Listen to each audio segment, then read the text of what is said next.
Manufacturing Council presents illicit tobacco report. Bomana prison in dire need of maintenance. And NCD faces health worker shortage.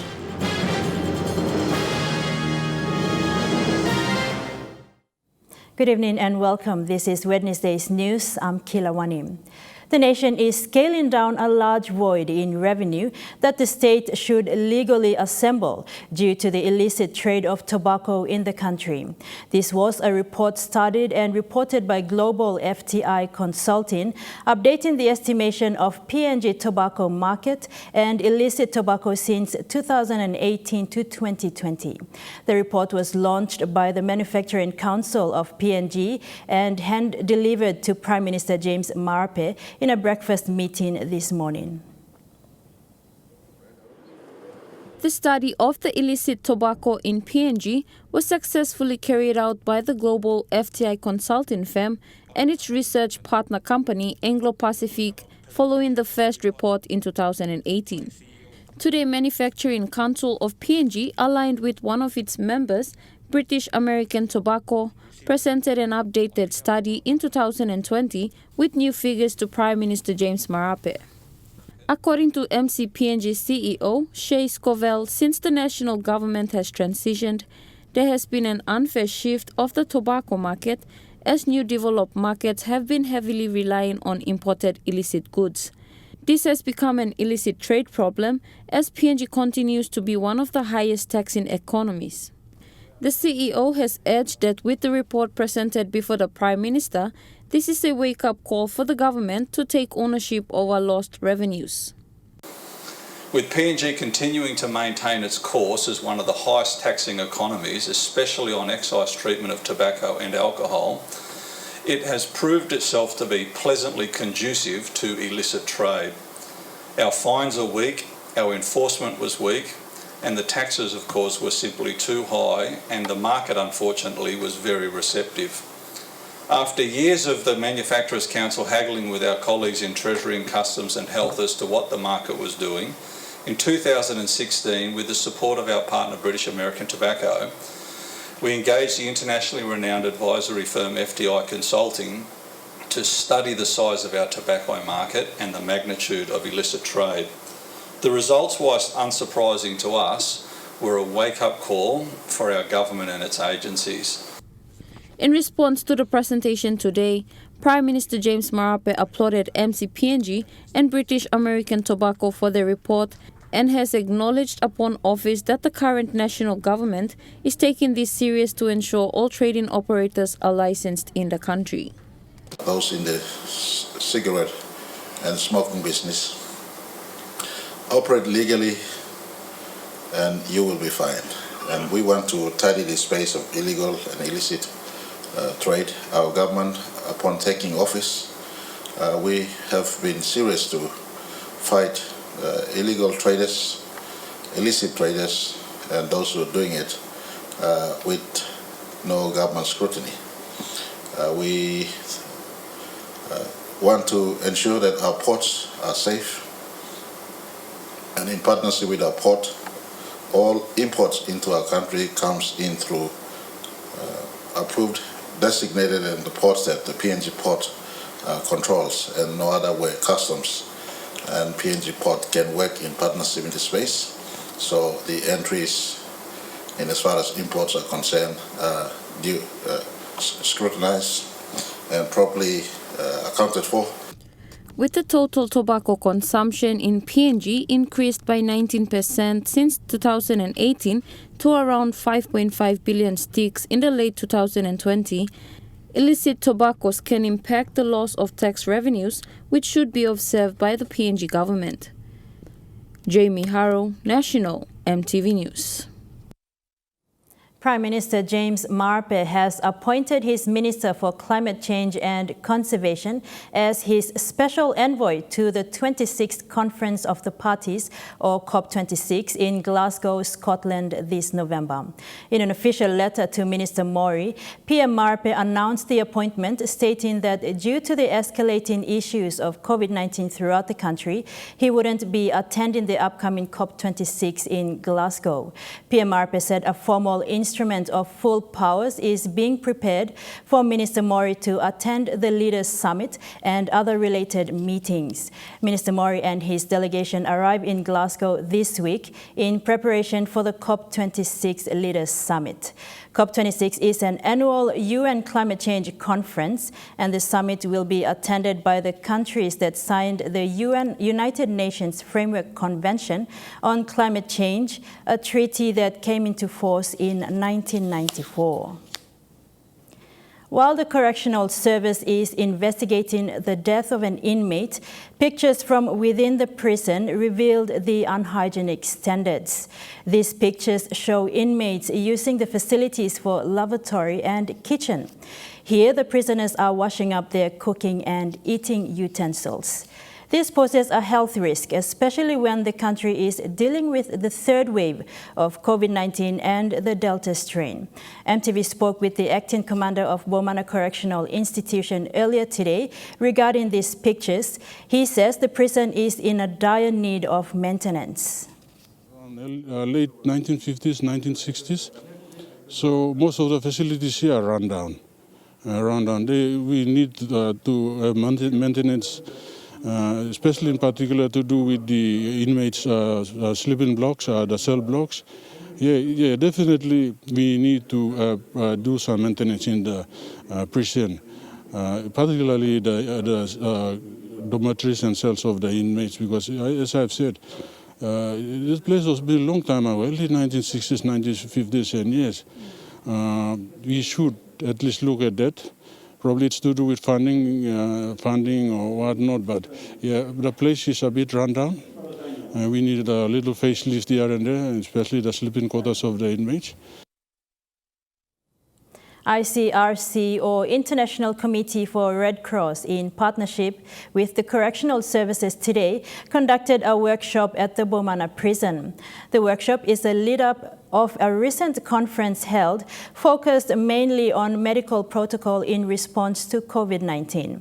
The ICRC Prison Systems Advisor, Paul Gertz, said the workshop is aimed at supporting correctional systems to being COVID-19 resilient and also supports the development of quarantine and medical isolation wards.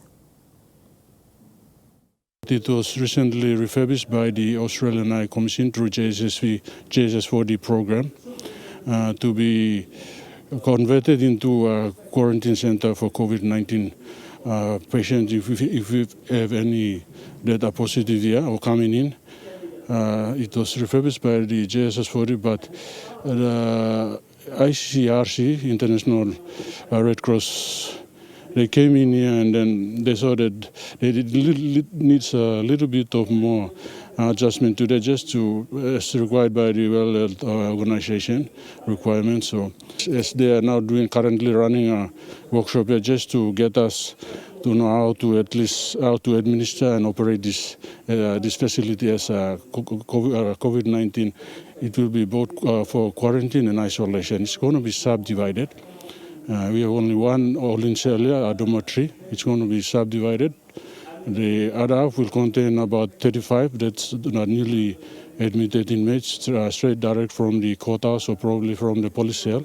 So as we are witnessing today, we have the ICRC, a doctor and a team leader here to conduct this training program for the staff. That basically we must get used to know how we are going to operate this facility, as we are all witnessing in Papua New Guinea and the rest of the world, that COVID-19, the Delta variant, is increasing and having a negative effect on all organizations, regardless. And the prison also is also part of the community, and we also having feeling the impact of it. The capacity of health workers in the nation's capital, Port Moresby, is now fully stretched. This has resulted in primary healthcare services being affected greatly. The NCD Provincial Health Authority is now refocusing its strategy for health workers in the city to address this challenge. Ever since the COVID-19 pandemic hit Papua New Guinea, the shift in focus in the country's health system has dramatically been on COVID-19 for obvious reasons. The National Capital District has been the hardest hit, with Port Moresby General Hospital stretched to the limit due to the latest surge of COVID-19 cases and deaths. The capacity of health workers in the capital city has been put under enormous pressure, affecting them physically, mentally, and spiritually. So I really feel sorry for the health staff who are there 24/7. I really felt sorry for not only for them there all the time, but mentally and spiritually. They are really, there's a lot of pressure on these human beings called health workers. The intense focus on the COVID-19 response has resulted in a decline in primary healthcare services such as dental and optometry, community pharmacy, general pediatrics, diabetes and cancer screening, and diagnosis and treatment of acute injuries and sickness. The NCD Provincial Health Authority has therefore decided to re-strategize its approach. Deployed all our clinical staff to be able to work in addressing the COVID-19 responses in the city. So when we do that, there's a lot of breakdown in terms of the primary healthcare service within all the city's health facility in NCD. So what we did now, our current approach is basically all our current staff in the 26 facility in the city are maintained in our facility to provide the primary healthcare service, while we recruit the staff on short-term contract to respond to the COVID responses in the city and also the vaccination.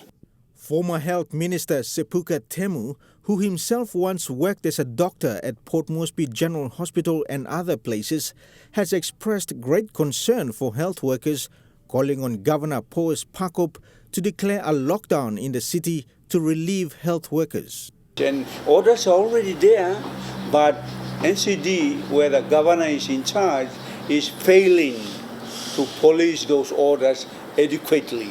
And therefore, the two hospitals in the city, Gerehu and Port Moresby General Hospital, they are now overstretched.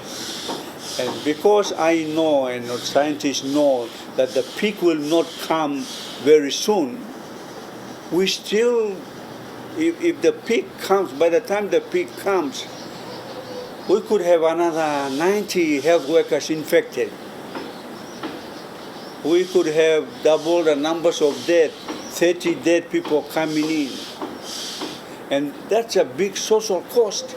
The NCD-PHA is now appealing for more health workers, apart from the ones currently engaged, to be recruited on short-term contracts, specifically to help in the city's COVID-19 response.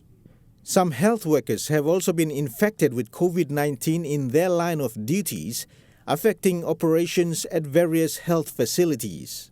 So yes, the challenge for the staff manpower in the city to be able to maintain our current operation in the city is very, very challenging because of the, we have increased also incidents of cross-infection within our facilities. So we have put a message in all NCD-PHA facilities that every public that want to access our facility must be masked. So masking is mandatory in all our facilities in the city.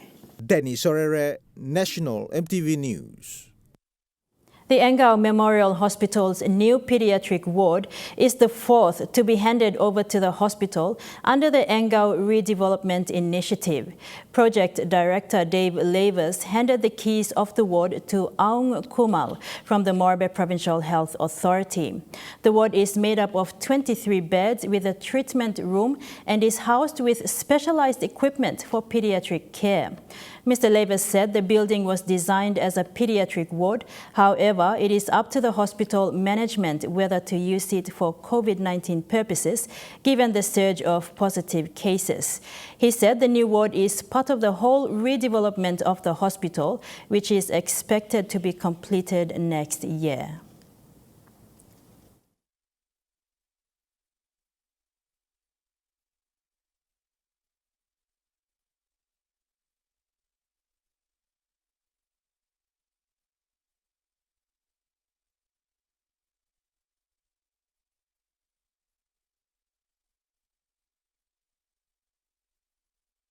The big main part of the buildings, where you've got the imaging, you've got the acute buildings, the theatres, that all is finished up in the second half of the year. So by the end of next year, you'll have training happening, you'll have operations, you'll have the hospital able to transition from old buildings into new buildings. Papua New Guinea's trend of COVID-19 cases as of the weekend has seen the highest curve since the pandemic hit in 2020. This is according to the National Command Center for COVID-19. Between 22nd September and 22nd October, the number of cases at a 7-day moving average hit a close to 400. In the last 14 days, 706 new diagnosed cases have been recorded, 314 in the last 24 hours. Total cumulative Delta cases as at 24th October, 192. Total deaths recorded so far is 335. The PNG NCC has identified Medang, Morbe, all of the 5 Highlands provinces, Central Oro and Milne Bay provinces to be high-risk zones. You're watching National EMTV News. More stories after these messages.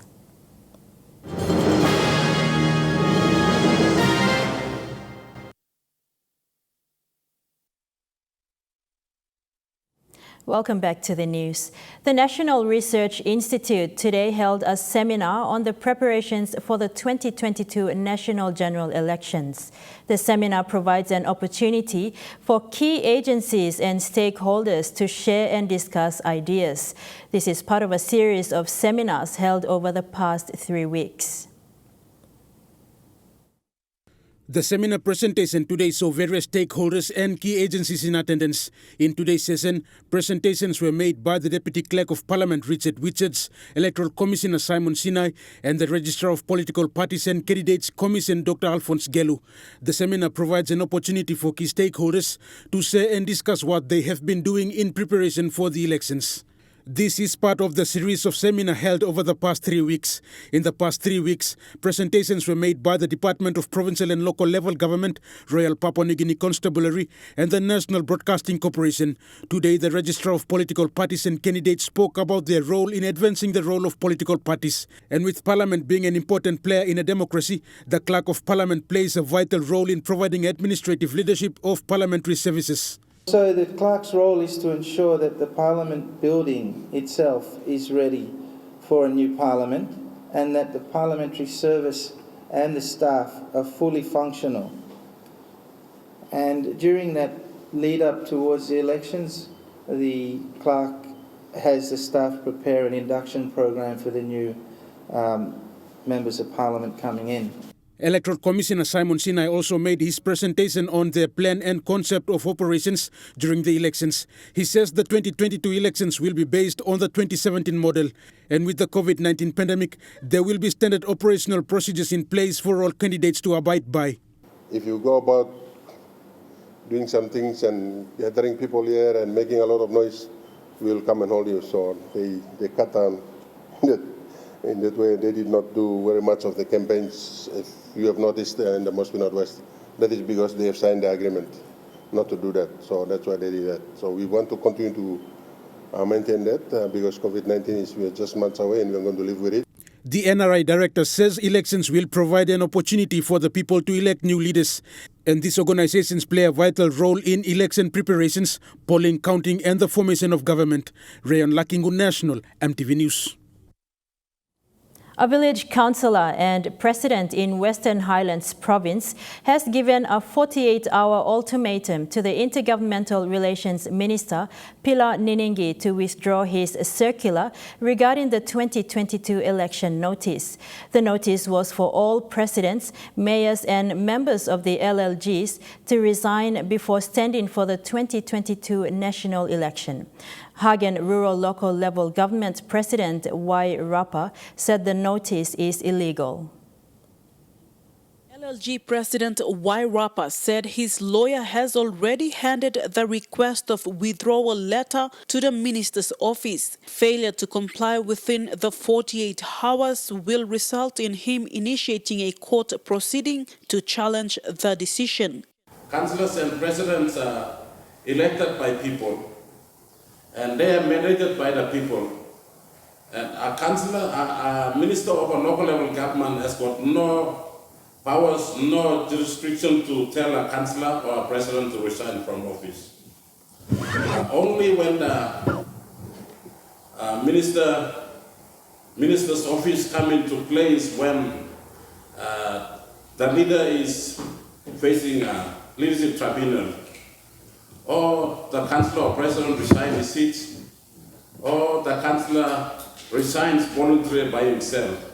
Minister Pila Niningi has issued a circular directive dated 10th of September advising all LLG presidents, mayors and members of LLGs to hand in notifications to the Intergovernment Relations Ministry if they intend to stand for the national elections next year.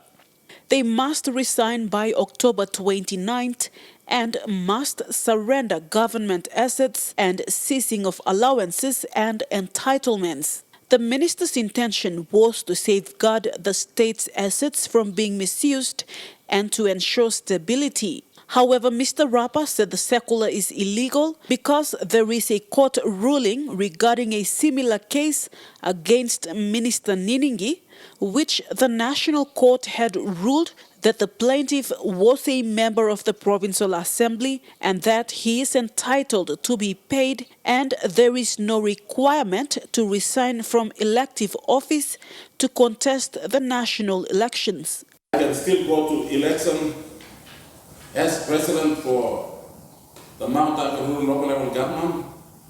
If I win, I'll be the governor of the province and someone else can. It will create vacancy for the office of the president. If I lose, I still retain as president. Y. Rapa is one of the longest-serving village councillors for 30 years and a LLG president for 20 years. He contested the 2007, 2012 and 2017 national elections and is intending to contest next year. Rapa said LLG presidents would be affected by Niningi's circular and said the directives are not found in the relevant laws. Vasinatha Yama, National EMTV News, Mount Hagen. The Kimbe chapter of Caritas Technical Secondary School held its graduation yesterday. Governor Sasindran Muthuvel and other senior public servants were in attendance. The graduation was held at the school hall. 78 students graduated and are the third batch since the establishment of the girls' school. A few parents also attended due to COVID measures. Speaking at the occasion, school principal Sister Florentina Cho thanked the provincial government and parents' support towards the school's development. Governor Sasindran says the school has set standards in academic results and student discipline. He said the institution must continue to educate the high number of girls in the province. You don't have to send army, you don't have to send atom bombs. We don't have to destroy that way. You just have to lower the quality of education and you allow cheating in that system of education. When you lower the quality of education, then you are collapsing that nation. When you allow cheating in exam, then you also destroy that nation. So when you lower the quality of education, the patients or sick money, patients die in the hands of such doctors. The buildings collapses in the hands of such engineers.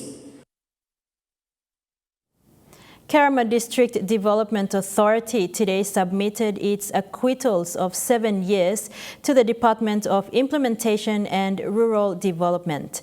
The acquittals were presented by Acting DDA Chairman Robert Paiva, CEO Wilson Underyu to the DIRD Secretary Ihi Vaki. The acquittals date back to 2013. The Kerma District Authority explained that due to challenging circumstances, both politically and administratively, the DDA wasn't able to produce timely acquittals. The challenges were alluded to the appointment of 5 different CEOs and 4 district finance managers. Secretary Vaki acknowledged the DDA for its efforts, saying Kerma District is one of the lowest performing districts in PNG as far as their record goes. From 2013 up to 2018, the district received its full 10 million kina DSIP. In 2019, the district received 7 million kina, and in 2020, it received 8 million kina. Prime Minister James Marape wants member nations of the international coconut community to unite and partner in key areas that enable inclusive growth and sustainability of the industry. He made calls to the international coconut community, saying this is the right and only forum to enable the industry to grow and assist member nations. The Prime Minister Marape also acknowledged the drop in coconut production in Papua New Guinea and the focus to revitalize the industry.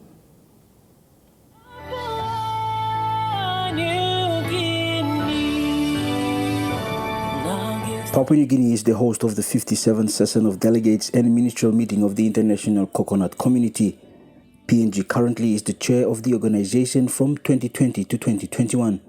With the pandemic swarming around the world, the forum is now hosted virtually for coconut member countries. In his keynote address, Prime Minister James Marape spoke of the decline in production and how people depend and benefit from this commodity. We bring to you a country that will become a powerhouse in the coconut business. We have invested directly in my government's tenancy in ensuring we have price support. When commodity prices go down, we have a price mechanism to support growers with right price so that we maintain production of coconut both at the grassroots level, individual level, as well as at the plantation level. We're resuscitating our plantations that has been run down. We are deliberately making interventions to ensure coconut industry as well as our other agricultural produces like cocoa and coffee are given great support. But as I speak to you in the coconut business and the family of nations in ICC, let me place on record Papua New Guinea's readiness and standby to assist in coconut research, to assist in coconut as an industry to be entrenched forever, to ensure that coconut's place in the Pacific and in our world receives its right attention in as far as government advocacy and government policy is concerned. While the mid-1990s was challenging for the coconut industry, there is greater hope to add value to the demand for this commodity. The coconut industry is set to make a comeback, with some calling it the coconut revolution.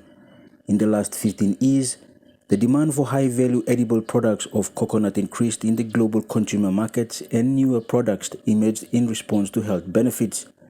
PM Marape urged ICC member nations to unite and partner in key areas that enable inclusive growth and sustainability of the industry. I'd like to encourage all member nations. You share technology to ensure that the coconut industry thrives and grow. You collaborate and exchange useful knowledge, informations, and ensure that technology and the market has a shared platform. You cooperate on the biosecurity aspects of the coconut industry, and you partner in coconut research and development to ensure not just technology transfer, but this tree of life, or this fruit of life, in as far as coconut fruit is concerned, is secured and sustained, and it serves humanity into the future. And I'd like to, in closing, also point another recommendation. You ensure that trade barriers is lifted and there's a free flow of supply of this wonderful fruit to serve and supplement humanity in as far as healthier food, for bio, pharmaceutical requirements, as well as the associated industries that is attached in the coconut tree and coconut industry. 20 countries are member nations of the International Coconut Community, an organization that has strived over the years to research and technical expertise to develop this commodity. And with Papua New Guinea boasting the largest landmass population and high production of coconut produce, PM Marape urged ICC to assist build a coconut gene bank in Milne Bay province. To help conserve the germplasm to develop so that coconuts can develop and bear fruits very early with a high yield, pest and pestilence resilient. And we do appreciate these interventions by ICC. As I did mention earlier, Papua New Guinea has big landmass. Papua New Guinea has 5 million people who live in direct contact with coconut. And these people own the land they're sitting on. Unlike many countries where people do not own land, Papua New Guineans, the 5 million of them who are in contact with coconuts or are living in coconut areas that could plant coconut and harvest coconut, we'd like to tap into that, move into that in a big way.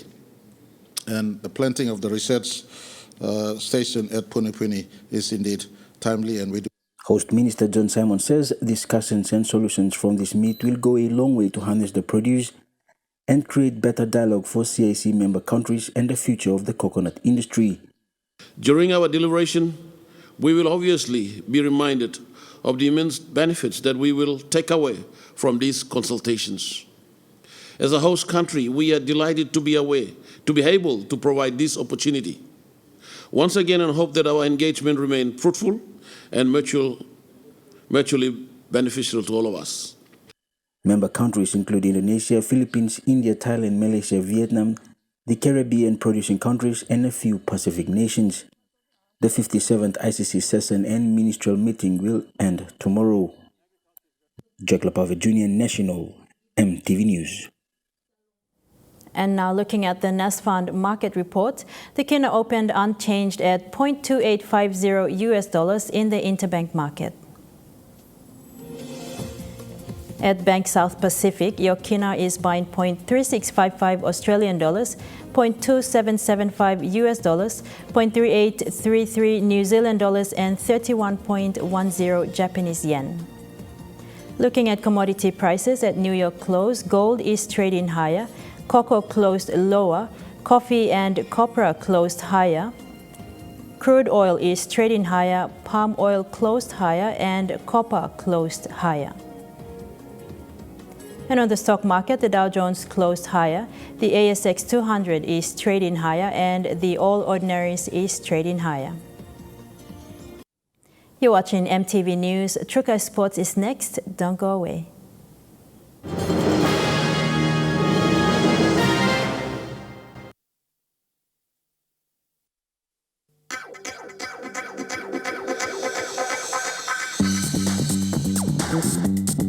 Trukai Sports.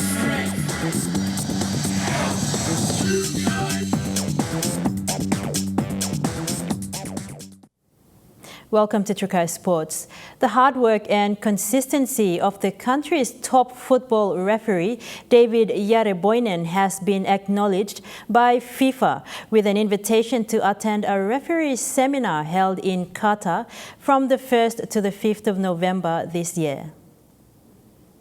PNG's top football referee, David Yareboinen, will depart our shores for Qatar to attend a FIFA referee seminar.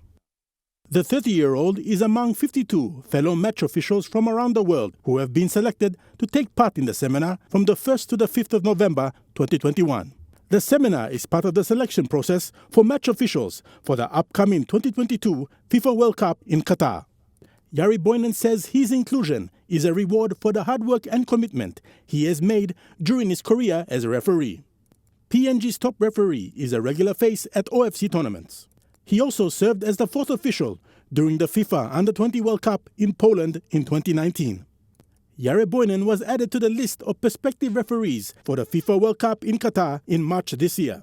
If successful in being confirmed, Jare Boinen will become the first PNG referee to officiate at the FIFA Men's World Cup. Huxley Lovai, Trukai Sports. And that ends Trukai Sports. The weather report is next. All the details when we come back. Trukai Sports.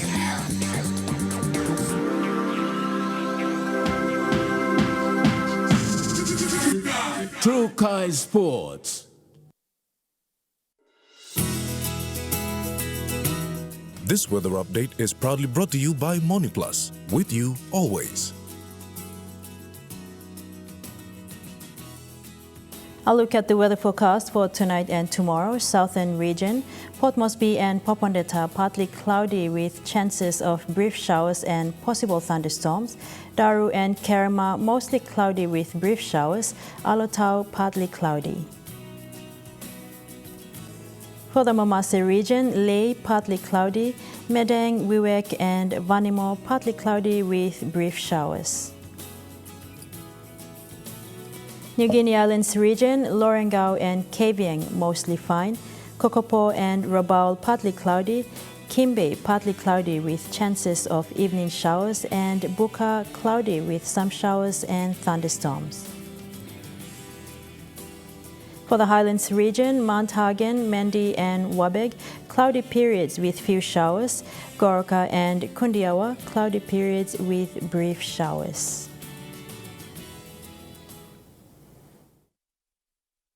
The weather update was proudly brought to you by MoniPlus, with you always. And that's the news, sports and weather for today, Wednesday, 27th of October 2021. Until next time, pleasant viewing, be safe, bye for now.